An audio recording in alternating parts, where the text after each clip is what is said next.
Welcome back, my duelist friends. Casual Duelist here yet again. And yesterday we did our spotlight on the Lunalight White Rabbit. And the reason for that is because we have a whole common charity build for you guys. And honestly, this is just real casual. Most of the interplay is super self-explanatory once you hear the effects. And I'm not going to assume that you guys know these ones this time. So instead, I'm going to go through the deck with the effects at the same time. And if you guys want to, you guys can make your notes as you go. And then, as I get done with monsters, I'll lay them all down, all the things. Let's just try this format once. The first monster we're going to be using is self-explanatory. Everybody here knows it, so we're not even going to bother. It is 3 copies of Effect Veiler. I could keep using my common Ash Blossoms, but they're just not budget for everybody. And with that said, the Effect Veiler still does hit quite a majority of the game and can help you disrupt the opponent, so that's very good. We are going to be running 2 copies of the Lunalight Black Sheep, so let's set one there. Let's go over the effect. You can discard this card to activate one of the following. Either add 1 Lunalight from the discard back to your hand, or add 1 polymerization from your deck to your hand. Now, we don't run polymerization, we use fusion substitute, but because of the way the wording is on the card, it is always considered to be polymerization. So, yeah, we're running polymerization and it's a good target. Additionally, if this card is sent to the graveyard as fusion material for a fusion summon, you can then add to your hand 1 face-up Lunalight Pendulum monster from your extra deck, or 1 Lunalight from the discard pile except Black Sheep. So again, we do get some recursions and stuff, and it's very, very easy to play. Next up, we're going to be playing a single copy of the Blue Cat. Blue Cat, when is special summoned, can target 1 Lunalight that I control, except same name. Its attack then becomes double its original until the end of the turn. You can only use this effect once per turn.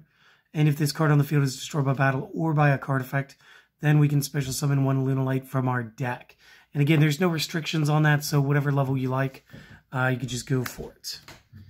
Next up will be the Lunalight Crimson Fox. Sorry about that, I ended up moving the card. I had to take a quick tea break, and I knew it was going to line back up. So, real quick, let me try this one again. The Lunalight Crimson Fox. If this is sent to the graveyard by a card effect, and again, from the deck or from the hand will count, you can target a face-up monster your opponent controls, change its attack to 0 until the end of the turn, and when a card or effect is activated that targets a Lunalight monster or monsters that you control, as a quick effect, you can banish this card from the graveyard to negate, and if you do, each player gains 1,000. Now, the gaining 1,000 for the opponent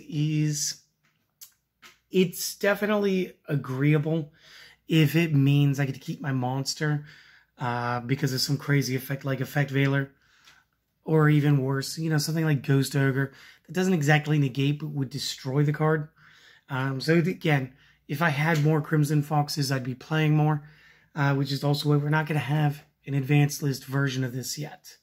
Not just because Verde Anaconda got banned right as we were about to use Dragoon in this, but because I actually just lack enough copies of each character. So next up will be 2 copies of the Lunalight Emerald Bird.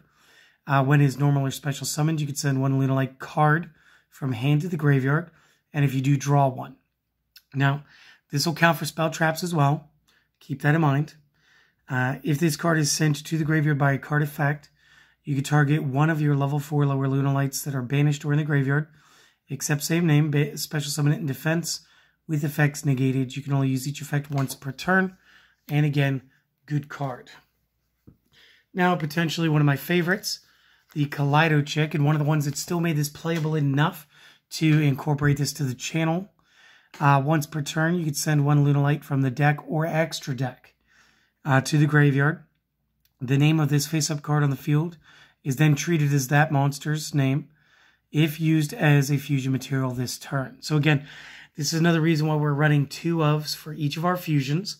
If there's a fusion that benefits better, that we're going to just go ahead and become that name so we can progress faster. If this card is sent to the graveyard by a card effect, you can target one polymerization in the graveyard. Again, for us, fusion substitution. Add it to your hand. You can only use this effect once per turn. And if this card is banished, you can activate this effect. This turn, your opponent's cards and effects cannot be activated during the battle phase. So again, a little bit of protection there on the end as well. Good card, great card for the deck. Here's one that was banned for a while. It's Lunalite Tiger. We're going to have two effects. We're going to have one in the scales, one as a monster. In the scales, once per turn, you can target a Lunalight in the graveyard, special summon it, cannot attack. Effects negated and destroyed during the end phase. Probably the reason she got hit with the ban hammer in the first place. Second, as a monster, if this card on the field is destroyed by battle or card effect, you can target one Lunalight monster in the graveyard, special summon that target, and then you can only use that effect once per turn as well, just in case you had multiple copies of Tiger present at the time. So again, that's pretty cool. Our deck master this week, the Lunalite White Rabbit, and since it's no longer deck master, we can get all of the effects. First effect, when his normal summon, target a Lunalight in the graveyard except same name. Special summon it back in defense. Once per turn, you can target a target spell traps the opponent controls up to the number of other Lunalights that you control, and bounce the spell traps back to your opponent's hand. So again, doing some crazy cool stuff. And again, would have been like our major in as far as playing to the vert to make sure that we would have had Dragoons. And again, since we can't and we won't, kind of no point right now with my lack of cards trying to build this in the advanced list. Next up will be two copies of Wolf. Wolf as a pendulum cannot pendulum summon monsters except Lunalights. This effect cannot be negated. And also, once per turn, you can fusion summon one Lunalight fusion from the extra deck by banishing materials listed on it from field and grave. Essentially, miracle fusion for the Lunalights.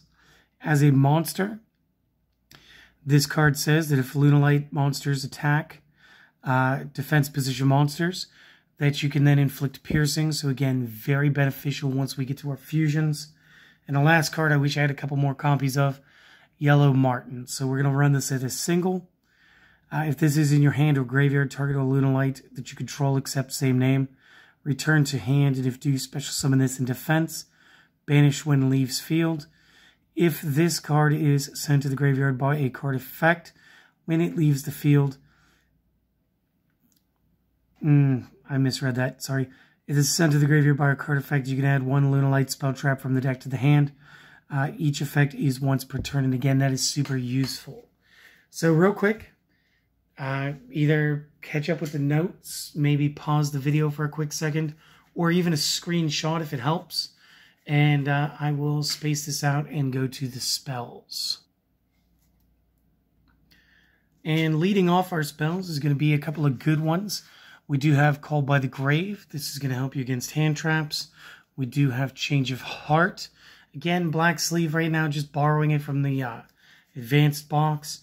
However, I'm thinking strongly about re-sleeving this one since it truly is a common. And just abusing it here. Single Dark Hole. You guys can bump this up. I do run an Upstart Goblin. You could make it 2 Upstart Goblins and then just go into like power fusions and go for like, bigger turns. 2 copies of Fire Formation Tanky. And this is again another wonderful thing that the ban list gave us.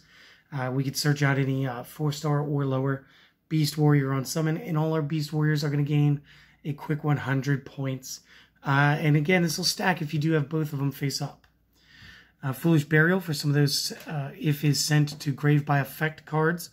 Works out well. 2 fusion substitutes. Again, I know I've been saying substitution, but this is the one that's going to be named polymerization. It counts as poly at all times. So any effect that deals with polymerization deals with this. Additional effect to this, you can banish this in the graveyard, target one of your fusions in the graveyard, return that back to your extra deck to draw a card. So you can get a little extra something out of it, which is good. We are going to run the 3 copies of the Lunalite Perfume. Target a Lunalight in the graveyard, special summon it back. Additionally, you can banish this from the graveyard and then discard a card after that to add one Lunalight monster from deck to hand. One of the fun plays was you used to be able to discard anything to go into White Rabbit, to play White Rabbit to get it to the field. And if you're trying to link build, this is going to be very helpful. 2 Lunalight fusions. Not only will it have a normal polymerization effect, the additional effect is if your opponent controls a monster that was special summoned from their extra deck, you can also use a Lunalight monster from either your deck or your extra deck as material as well. And then you can only activate one of these per turn. So again, this kind of works like Kaleido Chick, but a little more dependent on what the opponent has done. We're also going to use Monster Reborn, good extender. 3 Twin Twisters to clear up back row since it's more relevant in Common Charity. And the Upstart Goblin that you guys could trade off for anything, maybe even another Dark Hole. The traps are very simple too. We are only using 1 copy of the Lunalite Serenade Dance. So whenever your fusion monster is special summoned to your side of the field as a fusion summon, target one of them that you have fusion summoned. Apply the following effects in sequence. First, special summon a 2k by 2k Lunalight token to the opponent's side of the field. And then the targeted summoned monster on your side gains 500 for every monster the opponent controls. It does not say till end of turn. During the main phase, you banish this from the graveyard. Send 1 card from your hand to the graveyard. If you do, special summon a Lunalight from your deck. Each effect is once per turn. So again, it only behooves us to play the single copy, since you can't obviously have 2 of them. Fusion summon once, get 2 monsters out, and then also power up twice. Not going to happen. And then 3 strikes just to round out the traps. Again, good card, great card for Common Charity. Real quick, do the notes, do the pause, do the screenshot, do the whichever, and we'll be right back with our extra deck. All right, and in the extra deck, we will be running 2 of each fusion, but let's go over them real quick. So first up will be the Cat Dancer. It is generically any 2 of the Lunalights. Cannot be destroyed by battle once per turn during the main phase 1. You contribute another Lunalight that you control. And for the remainder of the turn, the first time each monster your opponent controls would be destroyed by battle, it is not. Additionally, this card may attack all monsters your opponent controls twice each. It is only for the turn. And every time this card does declare an attack, by effect, you will deal an additional 100 points of damage to your opponent. So, very cool. And let's actually do this in the ride chain-ish order. So then the next one up would be the Panther Dancer, which is Cat Dancer +1. And again, with Kaleido Chick and with Lunalight Fusion, this becomes way easier to do. This must first be fusion summoned with the above monsters.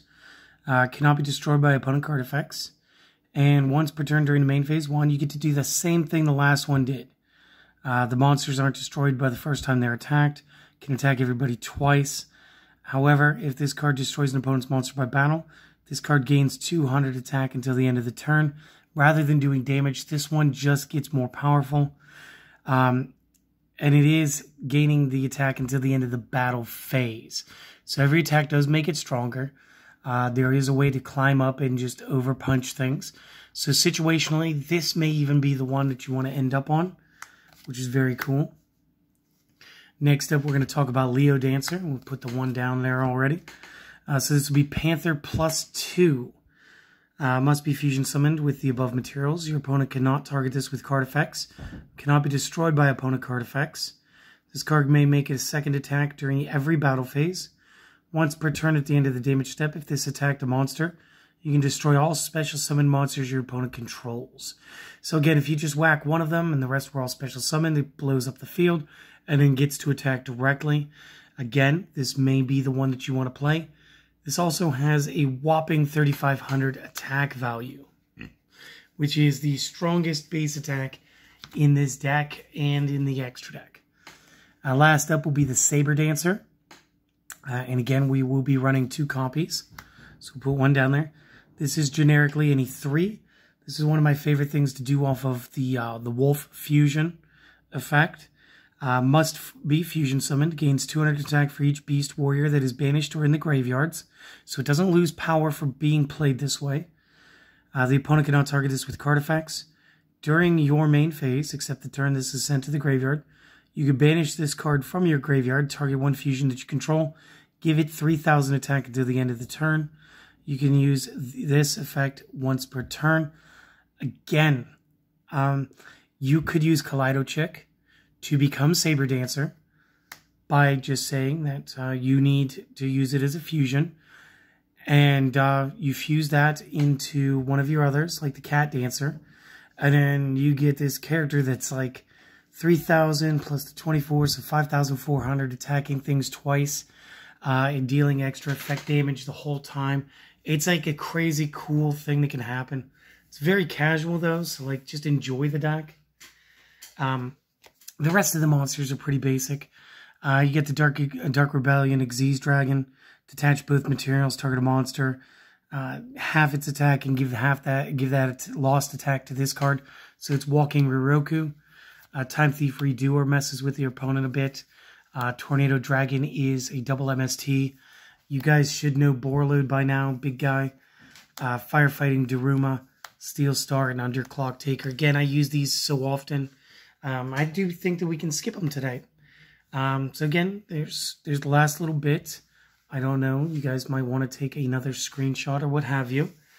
And then, yeah. So thanks for stopping by. Thanks for watching all the way through. Again, I wanted to try this format for this deck because, again, it's so self-explanatory once you know the card effects that there's no need for a test hands video or a combos talk tomorrow. So we could just move on straight up to the next deck. Thanks for watching. Do the things if you want to. Don't do them if you don't want to. Do one thing that's mandatory, and that is try to have a great day, my friends. Okay, I'll see you hopefully next time. Later.